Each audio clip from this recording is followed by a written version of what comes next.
ಗುಜರಾತ್ನಲ್ಲಿ ಸಿಂಹಿಣಿಯೊಂದು ದಾಳಿ ನಡೆಸಿದ ಘಟನೆ ಕ್ಯಾಮೆರಾದಲ್ಲಿ ಸೆರೆಯಾಗಿದ್ದು ಆತಂಕ ಮೂಡಿಸಿದೆ. ಕಾಡಂಚಿನ ಪ್ರದೇಶದಲ್ಲಿ ನಡೆದ ಈ ದಾಳಿಯ ದೃಶ್ಯಗಳು ಇದೀಗ ವೈರಲ್ ಆಗಿವೆ.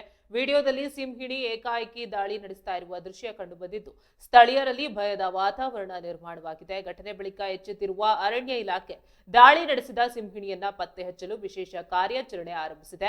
ಅರಣ್ಯ ಸಿಬ್ಬಂದಿ ತಂಡಗಳು ಸುತ್ತಮುತ್ತಲಿನ ಪ್ರದೇಶಗಳಲ್ಲಿ ಶೋಧ ನಡೆಸ್ತಾ ಇದ್ದು ಸಿಂಹಿಣಿಯ ಚಲನವಲನಗಳ ಬಗ್ಗೆ ಮಾಹಿತಿ ಸಂಗ್ರಹಿಸಲಾಗ್ತಾ ಇದೆ.